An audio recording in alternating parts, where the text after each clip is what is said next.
नमस्कार. श्री स्वामी समर्थ सर्वांना.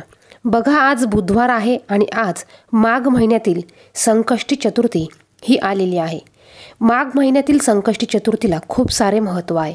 त्याचप्रमाणे बुधवार आणि संकष्टी चतुर्थी ही गणपती बाप्पांना समर्पित आहे.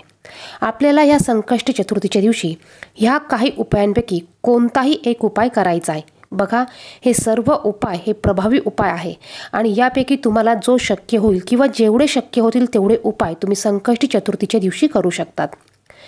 संकष्टी चतुर्थी ही गणपती बाप्पांना समर्पित आहे आणि गणपती बाप्पा हे बुद्धीचे देवता आहे. ते संकटनाशक आहे, ते विघ्ननाशक आहे. ते आपल्यावर असणारे सर्व संकट नष्ट करतात. जो कोणी हे व्रत करतो, गणपती बाप्पांची सेवा उपासना करतो, त्याचे सर्व संकट हे गणपती बाप्पा नष्ट करतात. आणि यासाठीच आपल्याला आपल्या मुलांच्या प्रगतीसाठी, मुलांच्या आयुष्यातील कष्ट कमी करण्यासाठी, मुलांची एकाग्रता वाढवण्यासाठी, मुलांची चिडचिडपणा कमी करण्यासाठी, अशा कोणत्याही प्रश्नासाठी तुम्ही या दिवशी हे उपाय आवर्जून करू शकतात. संकष्टी चतुर्थी म्हटलं ती पहिल्यांदा आपल्याला गणपती बाप्पांची पंचोपचारे पूजा करायची असते, कारण हा दिवस गणपती बाप्पांचा असतो. आपल्याला सर्वांना गणपती बाप्पांना अगोदर पाण्याने किंवा पंचामृताने अभिषेक घालायचा आहे. तुम्ही अभिषेक घालताना गणपती अथर्वशीर्षाचं पठण करू शकतात. गणपती अथर्वशीर्ष तुम्ही 1 वेळा किंवा 11 वेळा बोलू शकतात.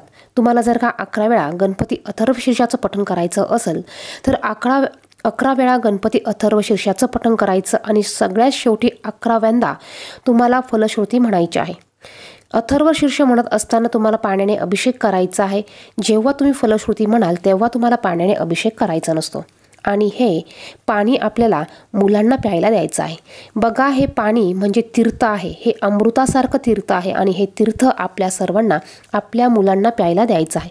यामुळे मुलांची एकाग्रता वाढेल, मुलांचा हट्टीपणा कमी होईल, मुलांचा चिडचिडेपणा कमी होईल, मुलांच्या बुद्धीमध्ये विकास होईल. यानंतर बघा, तुम्ही 11 वेळा गणपती अथर्वशीर्ष म्हणा किंवा 1 वेळा गणपती अथर्वशीर्षाचं पठण करू शकतात. यानंतर गणपती बाप्पांची पंचोपचारे पूजा करायची आहे. गणपती बाप्पांना हळदी, कुंकू, अक्षदा, फूल अर्पण करायचं आहे. नैवेद्य दाखवायचा, गूळ खोबऱ्याचा नैवेद्य दाखवायचा आहे. जास्वंदाचं फूल आवर्जून अर्पण करायचं आहे. त्याचप्रमाणे दुर्वा अर्पण करायचे आहे. बघा, ही झाली पंचोपचारे पूजा. गणपती बाप्पांना शक्य झाल्यास तुपाचा, तेलाचा दिवा लावा, अगरबत्ती, धूप, दीप तुम्ही ओवाळून घ्यायचा आहे. ही झाली गणपती बाप्पांची पंचोपचारे पूजा. यानंतर तुम्हाला उपाय करायचा आहे. आता बघा, हा जो उपाय आहे तर हा उपाय आपल्याला मुलांकडनं करून घ्यायचा आहे. शक्य झाल्यास मुलांकडनं हा उपाय करून घ्या. मुलं नसतील तर तुम्ही हा उपाय केला तरी चालणार आहे. बघा, मुलं जर का बोलण्यासारखे असतील किंवा मुलं घरी असतील तर तुम्ही मुलांना तुमच्या बाजूला बसवा आणि तुम्ही हा उपाय करायचा आहे. या उपायामध्ये तुम्हाला 1 वेळा किंवा 11 वेळा तुम्ही गणपती अथर्वशीर्ष म्हणा किंवा गणपती स्तोत्र जे आहे ते म्हटलं तरी चालेल. तुम्ही बोलायचं आहे आणि तुम्हाला 21 दुर्वांची जोडी तुम्हाला तुमच्या मुलाच्या हातामध्ये द्यायची आहे. मुलाच्या हातामध्ये दुर्वाची जोडी द्या, त्यांना तुमच्या बाजूला बसवा आणि तुम्ही गणपती अथर्वशीर्षाचं पठण करा किंवा गणपती स्तोत्राचं पठण केलं तरी चालेल. यानंतर ह्या दुर्वा आपल्या मुलांच्या हातून गणपती बाप्पांना अर्पण करायचे आहे. अर्पण करत असताना दुर्वाच्या देठाचा भाग हा गणपती बाप्पाकडे आला पाहिजे. बघा, या दुर्वा तुम्ही गणपती बाप्पांच्या चरणाशी किंवा मस्तकावर ठेवू शकतात आणि तुमची जीही काही मुलांबाबत इच्छा असेल ती इच्छा तुम्ही गणपती बाप्पांना प्रकट करून सांगायची आहे किंवा ती इच्छा पूर्ण होऊ दे अशी मागणी करायची आहे किंवा मुलांच्या अभ्यासात प्रगती होऊ दे, भरभराटी होऊ दे, नोकरीत त्यांना यश मिळू दे अशी प्रार्थना तुम्हाला करायची आहे. बघा, प्रत्येक चतुर्थीला तुम्ही मुलांकडनं ही सेवा करून घ्या. बघा, मुलांच्या बुद्धीमध्ये, मुलांच्या विकासामध्ये, मुलांच्या प्रगतीमध्ये नक्कीच चांगल्या गोष्टी झालेल्या तुम्हाला ह्या दिसून येतील. अत्यंत प्रभावी असा हा उपाय आहे. यानंतर पुढचा उपाय म्हणजे तुमच्या घरासाठी, घराच्या प्रगतीसाठी, मुलांच्या प्रगतीसाठी तुम्हाला करायचा आहे. हा उपाय तुम्हाला संकष्टी चतुर्थीच्या दिवशी संध्याकाळी करायचा आहे. यासाठी तुम्हाला कापूर जाळायचा आहे. हा कापूर तुम्हाला खोबऱ्याच्या वाटीवर जाळायचा आहे. बघा, छोटीशी खोबऱ्याची वाटी घ्या किंवा खोबऱ्याचा तुकडा घ्या, यावर हा कापूर ठेवा आणि हा कापूर तुम्हाला तुमच्या देवघरासमोर बसून जाळायचा आहे. हा कापूर जळत असताना तुम्हाला 21 वेळा श्री विघ्नहर्ताय नमः या मंत्राचा जप करायचा आहे. ओम श्री विघ्नहर्ताय नमः या मंत्राचा जप करायचा आहे आणि हा कापूर जळेपर्यंत तुम्हाला तिथेच बसायचा आहे. बघा, यानंतर दुसऱ्या दिवशी हे खोबरं तुम्हाला निर्मल्यामध्ये टाकायचं आहे. हे खोबरं पुन्हा तुम्हाला वापरायचं नाही. हा उपाय देखील खूप प्रभावी उपाय आहे. हा उपाय तुम्ही प्रत्येक चतुर्थीला करू शकतात. यामुळे तुमच्या घरात असलेले दोष नष्ट होतील, तुमच्या घरातील निगेटिव्ह ऊर्जाही निघून जाईल, मुलांची अभ्यासात प्रगती होईल. मुलं ऐकत नसेल तर मुलं देखील ऐकायला लागतील. अत्यंत प्रभावी असा हा देखील उपाय आहे. यानंतर तुम्ही तुमच्या मुलांकडनं दिवसभरात किंवा संध्याकाळी गणपती अथर्व शीर्षाचं 1 वेळा पठण करून घ्यायचं आहे किंवा गणपती स्तोत्राचं पठण करून घ्यायचं आहे. प्रत्येक संकष्टी चतुर्थीला तुम्ही तुमच्या मुलांकडनं 1 वेळा गणपती अथर्व शीर्षाचं पठण करून घ्यायचं आहे. आता यानंतर बघा, तुमच्या घरात जर का काही अडचणी असतील, संसारिक काही अडचणी असतील, खूप वाद होत असतील, तर बघा हा सुद्धा तुम्ही उपाय करू शकतात. यासाठी हा उपाय अत्यंत प्रभावी आहे.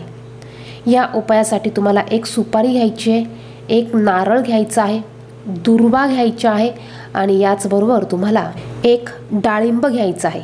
हे सर्व घेऊन तुम्हाला गणपती बाप्पांच्या मंदिरात जायचं आहे. बघा, हा उपाय तुम्ही गणपती बाप्पांच्या मंदिरात जाऊन करा, कारण तेथे ही पॉझिटिव्ह एनर्जी ही जास्त प्रमाणात असते आणि यामुळे आपले जेही पण आपण उपाय करतो त्या उपायांचे रिझल्ट हे आपल्याला लवकर मिळतात. तुम्हाला 1 डाळिंब, 1 सुपारी, 1 नारळ आणि दुर्वा, 21 दुर्वांची जोडी किंवा 11 दुर्वांची जोडी तुम्हाला घेऊन जायची आहे आणि हे सर्व घेऊन गेल्यानंतर हे सर्व तुम्हाला गणपती बाप्पांना अर्पण करायचे आहे. यानंतर तुम्हाला 108 वेळा, बघा 108 वेळा किंवा 121 वेळा 120 दिवस ही सेवा करायची आहे. तुम्हाला श्री मंगलमूर्ते विघ्नहरा दुरितनाशना कृपा करा हा मंत्र म्हणायचा आहे. मंगलमूर्ती विघ्नहरा दुरितनाशना कृपा करा हा मंत्र तुम्हाला 121 वेळा 120 दिवस तुम्हाला ही सेवा करत म्हणायचं आहे. खूप सुंदर उपाय आहे, प्रभावी उपाय आहे. तुम्ही नक्कीच करून बघा. 1 डाळिंब, 1 नारळ, 1 सुपारी आणि दुर्वा, 11 दुर्वांची जोडी, 21 दुर्वांची जोडी, शक्य झाल्यास 5 दुर्वांची जोडी तुम्ही घेऊन जायची आहे. 120 दिवस तुम्हाला ही सेवा करायची आहे आणि 121 वेळा किंवा 108 वेळा तुम्हाला मंगलमूर्ती विघ्नहरा दुरितनाशना कृपा करा हा मंत्र तुम्हाला म्हणायचा आहे. बघा, खूप छान उपाय आहे. हे उपाय तुम्ही संकष्टी चतुर्थीला नक्की करून बघा. तुमच्या मुलांची, पतीची, घराची प्रगती नक्कीच होईल. व्हिडिओमध्ये सांगितलेली माहिती आवडली तर व्हिडिओला नक्कीच लाईक करा. असेच माहितीचे व्हिडिओ बघण्यासाठी चॅनलला सबस्क्राईब करा. धन्यवाद. श्री स्वामी समर्थ.